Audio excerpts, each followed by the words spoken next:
Naboboring na si madam sa mansyon, kaya nag-travel na lang siya mag-isa. Hindi pala kasama yung mga angkan niya dito, kaya samahan nyo na lang. Alam nyo na, kinakabahan na din to. Papunta ang airport, sinamahan nga si madam sa mga angkan niya. Nung nalaman nga nilang aalis ako, abay ang dami nilang tanong. Wala na silang magagawa kasi may ticket na ako. Hanggang hatid na lang talaga sila dito sa airport. Bigla ang alis kasi to ni madam, kaya yung mga angkan niya na bigla din. Kung pwede lang isama yung mga angkan ni madam, sinama na niya. Kaso nga dahil biglaan to, mapipilitan si madam na bumiyahe mag-isa. Paisi-isi lang yung madam nyo pero kinakabahan na yan. Sanay naman to si madam na bumiyahe, kaso first time to na wala siyang kasama. Alam nyo na, taga-bundok tong madam nyo, hindi sanay sa syudad. Parang pangatlong beses na tong pag-CR ni madam. Nagtataka na nga yung tagalinis dito kasi si madam pabalik-balik sa pag-CR. Hindi na niya alam kung ano yung nararamdaman niya. Kung natatay ba siya or naiihi. Napaaga pala tong pagpunta ni madam sa airport. Kaya naghintay muna siya ng ilang minuto dito sa boarding gate. Mga 30 minutes sa wakas, dumating na daw yung eroplanong sasakyan ni madam. Alisto ka dapat madam, bawal yung patanga-tanga dyan. Iba pala talaga sa pakiramdam na mag-travel kang mag-isa, no? Iba-iba na yung nararamdaman mo. Walang tigil yung kaba sa puso mo. Panindigan mo yung desisyon mo, madam. Lalo pat sasakay ka na ng eroplano. Hindi na talaga to mapipigilan tong madam nyo.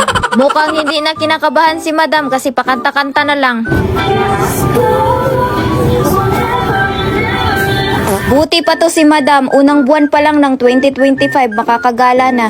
Yung iba kasi dyan, gumagala kahit may utang pa. Magbayad muna kayo, huy. Pero wag nyong gayahin yung pagiging gasturera ni madam. Abay, madam lang yung makakagawa ng mga ganyang bagay. Mukhang excited na tong madam nyo ah. Parang kanina lang, hindi mapaliwanag yung pagmumukha. Kanya-kanya na nga sa pag-upo yung mga passenger. Pero wala talagang umupo sa tabi ni madam. Kaya eto na yung pagkakataon na lumipat si madam ng upuan na malapit sa bintana.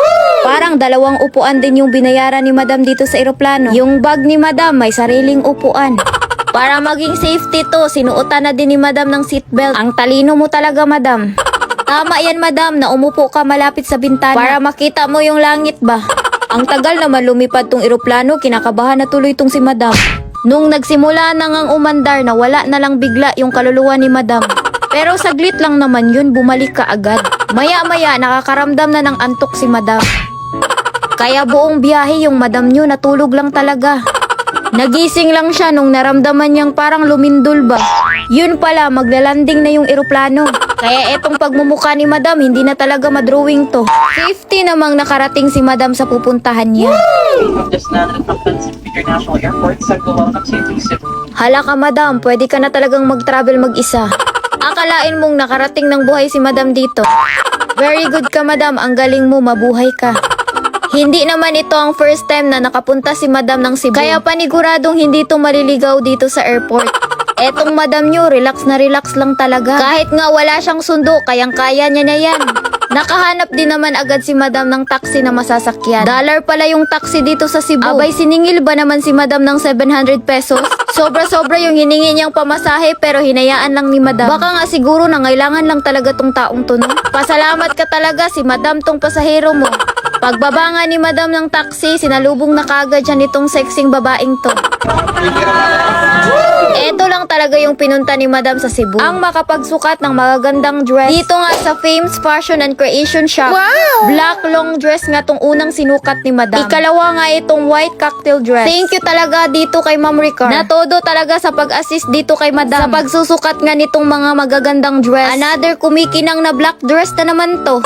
Oh, ito pa, another black dress na naman. Pero iba-iba nga lang ng design. Mukhang bagay lahat ni madam ah.